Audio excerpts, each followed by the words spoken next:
les rendez-vous de l'écho sur Grand Lille TV avec la Caisse d'épargne. La Caisse d'épargne, vous être utile.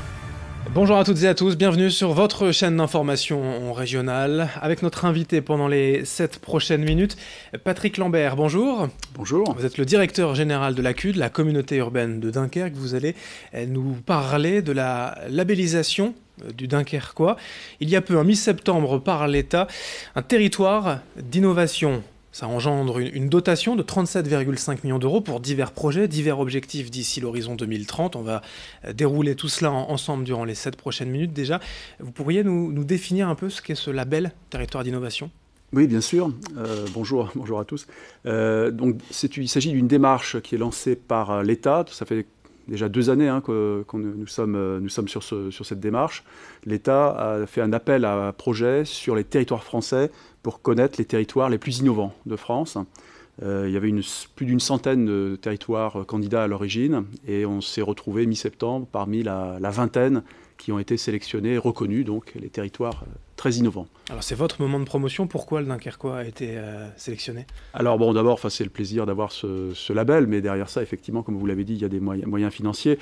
Je pense que nous, notre projet, ça fait longtemps, ça fait des années que sur Dunkerque, on travaille sur des sujets de transition, de développement durable. Et le projet que nous avons présenté, qui est la Dunkerque, l'énergie créative, qui est le projet de transformation du système industriel et portuaire de Dunkerque, a persuadé, a convaincu le jury du côté de l'État. C'est aussi une belle tendance régionale, on parle de REF 3 par exemple, de la 3e révolution industrielle. Comment ça se matérialise concrètement à Dunkerque ? Donc d'abord, on est complètement dans la dynamique de REF 3, et donc le territoire dunkerquois a été dès l'origine sur la 3e révolution industrielle, et on a eu le soutien notamment de Philippe Vasseur qui nous a beaucoup aidé sur ce dossier.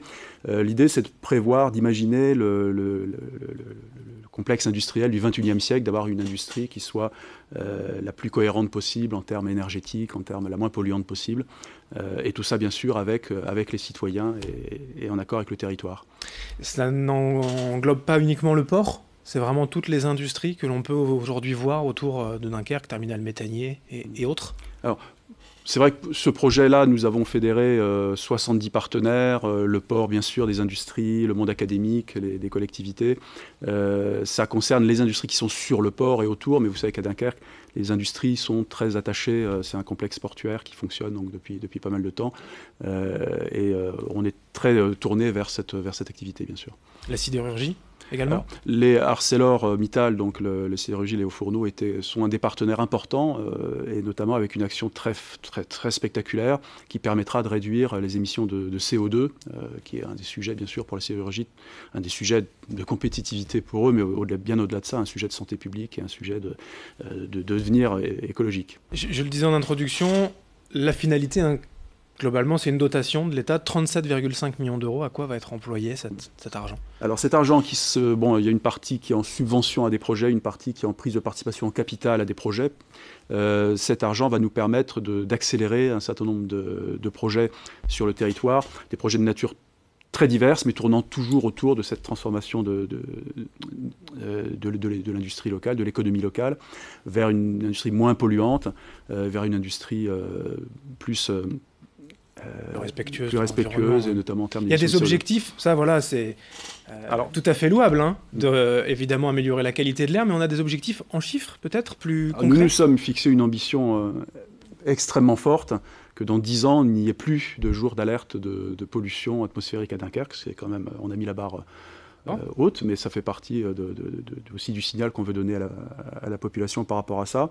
Et pour ça, diverses actions qui partent de la connaissance, de la meilleure connaissance et prévision de ce qui peut se passer en termes de pollution de l'air, des systèmes qui permettent de supprimer la pollution là où c'est possible, et des systèmes qui permettent de la gérer, de la traiter, avec des actions notamment au niveau de PME qui ont inventé des systèmes assez innovants de lavage de fumée dès les cheminées d'usine. Pour les journées d'alerte pollution, votre objectif c'est à 10 ans, globalement le calendrier c'est ça, c'est de se revoir à l'horizon 2030 ? Oui, c'est l'objectif qu'on s'est fixé. Mais bon, des actions vont être entreprises dès maintenant, bien sûr, dans cet objectif. Vous appelez, du coup, les entreprises, vous le disiez, TPE, PME ou les grands groupes, mais aussi les particuliers à vous rejoindre pour lancer un peu ce mouvement? Tout le monde est partie prenante? Alors forcément, et c'était d'ailleurs un des critères de sélection, c'est d'avoir une mobilisation la plus large possible. Du côté du monde économique, ça va d'ArcelorMittal, dont on a parlé, à la start-up qui nous accompagne sur ce projet. Et il y a un travail vers la population où on s'est appuyé sur ce qui existait déjà à Grande-Synthe avec le Forum de la Transition, qu'on va vraiment développer pour faire venir un maximum la société civile sur ce sujet-là. On a tout le monde académique, l'Université du Littoral, Côte d'Opale et ses laboratoires, l'Université de Lille qui sont avec nous. Et parce que derrière ça, il y a un enjeu important pour nous de formation, de créer des filières de formation permettant vraiment aux Dunkerquois de rentrer dans cette démarche. Alors, ce n'est pas complètement directement lié à ça, mais on vient d'annoncer à Dunkerque la prochaine ouverture de 2 écoles d'ingénieurs, ce qui est une nouveauté pour nous. On en est très, très content également. Ça va dans cette même dynamique. Différents projets. Il y a des projets qui seront plus faciles à réaliser que d'autres? Alors, honnêtement, il y a 17 actions, 40 projets. Il n'y a pas de projet très facile, parce que sinon, ils sont, voilà, donc on est au travail. Il y en a qui seront peut-être plus rapides que d'autres. Il y a des actions qui vont mobiliser quand même beaucoup de partenaires et qui vont se déployer sur les quelques années à venir. La sous-question, c'est qu'en fait, il n'y a pas d'effet d'annonce dans tout ça. Il n'y a pas juste, voilà, on va changer le monde, entre guillemets, mais... Il y a une continuité, les actions ne tombent pas du ciel. Donc, quand on travaille avec cette PME qui a inventé un dispositif de lavage de fumée, le dispositif existe déjà sur le plan, est déjà expérimenté et testé. L'idée, c'est de partir à une dimension industrielle et de le développer à Dunkerque, sur la région, parce qu'on pense vraiment que là-dessus, il n'y a pas que Dunkerque qui est concerné, c'est important pour toute la région. Et pour les entreprises qui voudront aller voir encore plus loin, bien sûr, ce sera leur intérêt. L'innovation, c'est donc l'avenir, c'est pas non plus tourner le dos au passé, à toutes ces industries, à tout ce savoir-faire qu'on a à Dunkerque, c'est de réussir une transition. Il y a une volonté à Dunkerque qui est de ne pas renier son passé, de ne pas tourner le dos. Il y a un exemple, les Hauts-Fourneaux, sont là depuis 50 ans, et ces Hauts-Fourneaux évoluent et ArcelorMittal continue de bouger. Mais il y a un partenaire que moi j'adore citer, qui est l'entreprise d'Audruy, qui est une PME familiale qui a 2 siècles d'existence et qui se retourne actuellement, qui est sur le raffinage d'huile et qui se travaille sur des procédés extrêmement innovants et qui font partie donc du projet Dunkerque l'énergie créative. Un des exemples donc, que l'on pourra suivre dans les 10 prochaines années, à l'horizon 2030. Alors je vous invite déjà peut-être à venir faire le bilan. On en reparlera en tout cas forcément sur notre antenne de tous ces projets pour le Dunkerquois.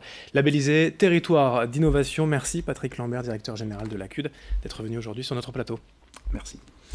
Merci à vous de nous avoir suivis. Dans un instant, l'information continue. Les rendez-vous de l'écho sur Grand Lille TV avec la Caisse d'épargne. La Caisse d'épargne, vous êtes utile.